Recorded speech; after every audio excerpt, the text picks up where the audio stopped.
سلام دوستان، خیلی خوش اومدید به چنلمون. بنده حسین هستم و امروز میخوایم درس 2 اشتاتنویا رو شروع کنیم. این درس به دلیل اینکه ما بیشتر مطالب رو در جلسات قبل گفتیم و انگار با درس 1 بیشتر مطالب رو گفتیم، خب تو این درس طبیعتا مطلب کمتری داریم و این درس کوتاه هستش.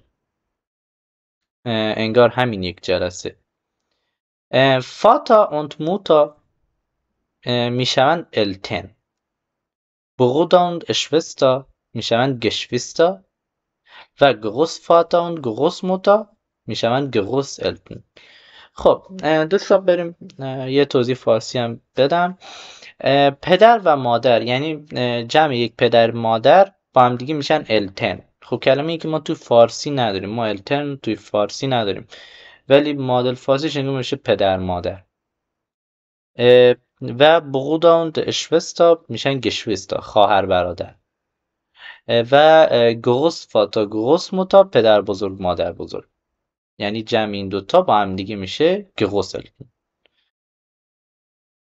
و یه نکته دیگه که باید در مورد این موضوع بهتون بگم اینه که آرتیکل اینها درسته، آرتیکل هم این کلمه دی هستش هم این کلمه آرتیکلش دی هست، ولی تفاوتی که وجود داره این آرتیکلش دی پلوغاله و این آرتیکلش دی مفرده که برای مؤنث کارد.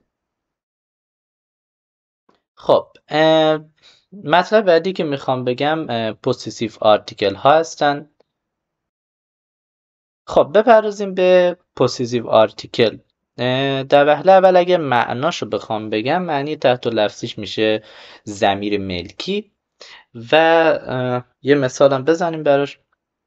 دوستان نگاه کنیم وقتی که بخواین یه چیزی رو به خودتون مالکیت بدین یا به شخص دیگر مالکیت بدین، از ضمیر ملکی استفاده میکنیم. و اینکه مثالش مثلا پدر من یک یا پدرم یک، اون م که آخرش داره یا اون منی که آخرش داره یک ضمیر ملکی هستش یا یک پوزیتیو آرتیکل هستش. بریم. ولی خب همونطور که دوستان میدونید توی آلمانی به اندازه فارسی آسون نیستش، به دلیل اینکه ما آرتیکل و اینجور چیزها داریم و این کلمات باید صرف بشن. بریم صرفش رو یاد بگیریم. برای ماسکولین اگر بخوایم صرف کنیم و حالا ماین رو بخوایم صرف کنیم یعنی ایش، واسه ایش ماین داریم که یعنی متعلق به منه، ماین فاتا میشه برای ماسکولین. برای نویترال دوباره ماین پونی و اما برای فمینین و پلوغال ماین فراو und ماین التن، یه ا اضافه داریم.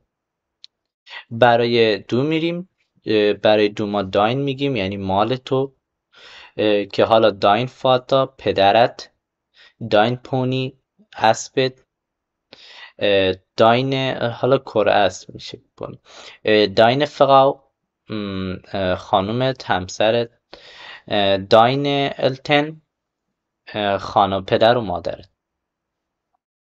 و زاین داریم، برای اس و از زاین استفاده میشه ولی برای زی از یا استفاده میشه. یعنی وقتی که شما بخواین برای اوی مذکر یا اوی خنثی بگین، یعنی بگین که پدر اون پسره یا پدر مثلا یک چیزی که پدر یک دختر که دختر خنثی هستش، از زاین استفاده میکنین. اما وقتی بخواین برای یک کلمه‌ای که مؤنث باشه، حالا مثلا فقاو باشه یا خانومی باشه، بخوایم پدرشو بگیم، از یا استفاده میکنیم. حالا بریم برای اس رو بخونیم. زاین فاتا، زاین پونی، زاین فراو، زاین التن. زی یا فاتا، یا پونی، ihre Frau, ihre Eltern. خب بریم بیشتر بررسیش کنیم، یکم جزئی‌تر بررسیش کنیم. ایش میده ماین رو ایش میده، یعنی شما میخواین بگیم مال، اول باید به خودتون بگین که به کی میخواین مالکیت بدیم، به من، به خودم، به او، به تو، به کی میخواین مالکیت بدین. مثلا بالفرض میخواین به خودتون مالکیت بدین. خب پدرتون رو مثلا میخواین به خودتون مالکیت بدین. خب بعدش پوزیتیو آرتیکل ایشو پیدا میکنین، میشه ماین. بعد هم میبینین که آرتیکل کلمه ای که میخواین بهش این پوزیتیو آرتیکل رو بچسبونین چی هستش. اگر آرتیکلش در یا دست بود، مثل اینجا که دسته یا مثل اینجا که دره، خب طبیعتا هیچی نمیاد، هیچ حرف اضافی نمیشه و همون خودش میشه ماین فاتا. ولی اگه دیدین کلمه مؤنث بود یا کلمه جمع بود، مثل اینجا و اینجا، یک ا هم اضافه میشه. پس میشه چی؟ ماین موتا. ایش میشه ماین، یه ا از موتا میاد، ماین موتا. حالا مثلا بخوایم بگیم کتاب اوی دختر چی میشه؟ یا بوخ. خب دوستان بپردازیم به سالن میت سال ووتن. Das bedeutet Zahlen bedeutet اعداد و میت سالن ووتن یعنی اینکه حروفشون، اعداد و حروفشون، اعداد با حروفشون. بچه ها از 0 تا 12 رو که جلسه قبل انگار یاد گرفتیم و اونها متعلق به درس 1 بوده. البته تا 10 متعلق به درس 1 بوده که دو تا اعداد رو بیشتر داریم. ولی خب از 13 تا 100ش و بعضا تا میلیونش مال درس 2.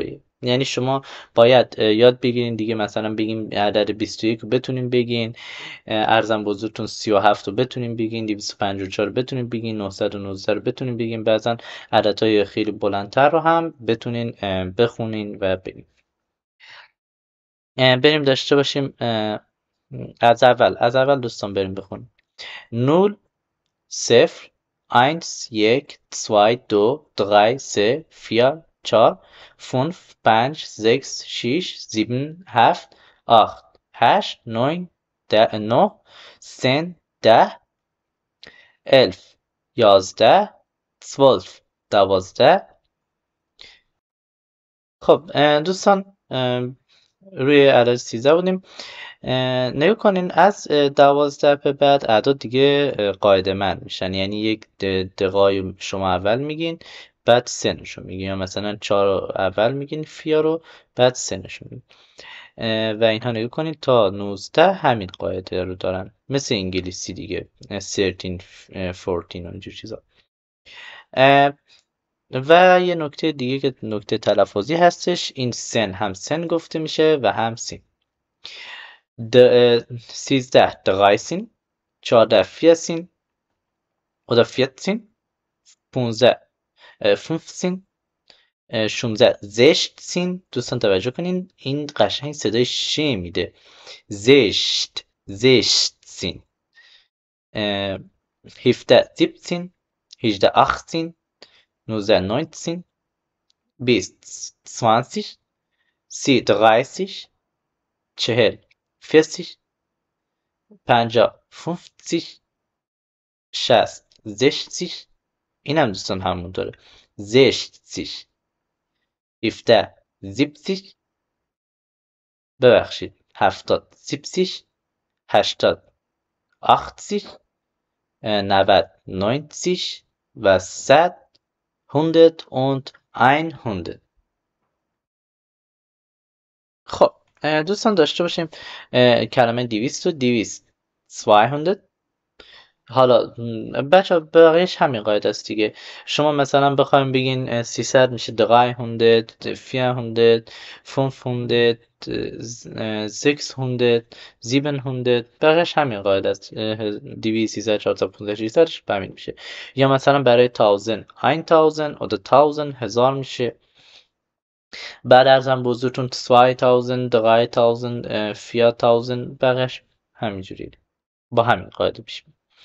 و اما برای میلیون eine میلیون wir haben eine میلیون. اما چرا eine میلیون؟ به خاطر اینکه میلیون یک کلمه مؤنث هستش. ببخشید یک کلمه بله درست گفتم مؤنث هستش. eine میلیون میشه eine میلیون. و کلمه تاوزن که هستش یک کلمه خنثی هستش، برای همین برش آرتیکل دست میاد و ein تاوزن گفته میشه. خب بریم بچه با تلفظ 20 21 22 اینجور چیزا آشنا بشیم. یه نکته که وجود داره، خب ما توی فارسی وقتی یه عدد مثل 21 رو میخوایم تلفظ کنیم اول 20 رو میگیم بعد 1 رو میگیم. 21 37 اول 30 رو میگیم بعد 7 رو میگیم. اما توی آلمانی برعکسه، شما ابتدا باید 1 رو بگین یا 7 رو بگین بعدش 20 یا 30 رو میگین. برای مثال حالا من اگه بخوام آلمانیشو بگم مثل این میشه 1 و 20 بگین یا مثلا 7 و 30 بگین، اینجوری میشه. بریم مثالش رو داشته باشیم با آلمانی. 21 میشه ein und 20 اینجا و 37 37 37 و برای 254 دوستان اینجا هم توجه کنین، شما در ابتدا 200 رو تلفظ میکنین بعدش 4 و بعدش 5. یعنی نگاه کنین از اینجا شما میرین اینجا، باز از اینجا میرین اینجا، یعنی یک محور اینجا، یک فلش به این صورت هستش. 200 اول 200 گفتیم، 204 54 254 و برای 919 919. خب و تو این صفحه هم چند تا چیزی که نیاز هستش رو گفتم. دوستان توجه بفرمایید که توی زبان آلمانی شغل ها و یه سری از کلمات دیگه که مثل دوست مثل اینها هستش مؤنث مذکر داره. حالا مثلا ما برای ما دوست مؤنث مذکر نداره، حالا ما خودمون یک دختر یا پسر اضافه میکنیم تش، ولی خود توی آلمان خود و توی زبان آلمانی این کلمه خودش جنسیت داره. مثلا وقتی میگیم فرویند یعنی پسر، یک دوست پسر، ولی وقتی میگیم فرویندین یعنی دوست دختر. یا رئیس، شف und شفین، مؤنث مذکر داره، این مؤنثشه و این مذکرشه. یا کلمه همکار کلege und کلگین و همچنین شغل ها هم مؤنث مذکر دارن.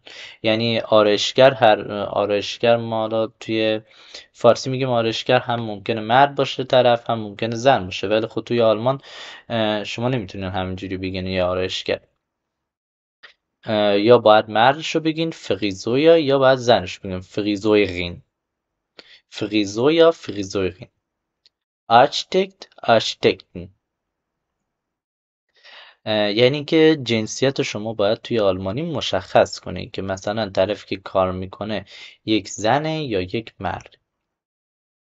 و چند تا جمله دیگه که فکر میکنم خیلی به کارتون بیاد، مثل wie heißt das auf Deutsch. مثلا شما یک چیزی رو نمیدونین، فارسیشو میدونین ولی خب آلمانیشو نمیدونین، از معلمتون میخوایم بپرسین. برای مثال یه خودکار میگین wie heißt خودکار auf Deutsch. خب و حالا بخواین اگه طرف اون کلمه رو بنویسه براتون میگین که wie schreibt man das، یعنی wie schreibt man این کلمه حالا آلمانی wie schreibt man کولی. خب کولی رو براتون طرف مینویسه. و یه جمله بریم یاد بگیریم wie alt sind sie oder bist du. Das bedeutet چند سالته، سنت چقدره. wie alt sind sie oder bist du. Ich bin جوابی که اگه بخوایم براش جواب بدین اینجوری دوستان، ich bin 25 Jahre alt. و حالا اینجا میتونین هر عدد دیگر رو بذارین دیگه، مثل 31 31 و غیره. و یه نکته کوچولو هم بگم، دو حرف صدادار دوستان وقتی که با هم دیگه بیان مثل دوتا ای کشیده میشن، تی تی، ولی وقتی دو حرف بی صدا با هم بیان کوتاه میشن، بوت بوت. خب یه نکته دیگه که از صفحه قبل یادم رفت بود بگم اینه که دوستان نگاه کنید آینس فقط در حالتی که خود یک باشه آینس گفته میشه و شما وقتی بخواید بگین مثلا 21 دیگه اون اسشون نمیارین 21 31 41 و به همین ترتیب. خب دوستان امیدوارم که این جلسه براتون مفید بوده باشه. درس 2 به اتمام رسید و جلسه بعد درس 3 رو شروع خواهیم کرد. این درس دوستان چیزی نداشت و البته چیزایی هم که ما توی درس 1 گفته بودیم خب یکم اضافه تر بود و انگار درس 2 رو هم پوشش میداد. برای همین درس 2 که رسیدیم برامون چیزی نموند و انشالله جلسه بعدی درس 3 رو درس میدیم. مواظب خودتون باشین. خدا نگهدار.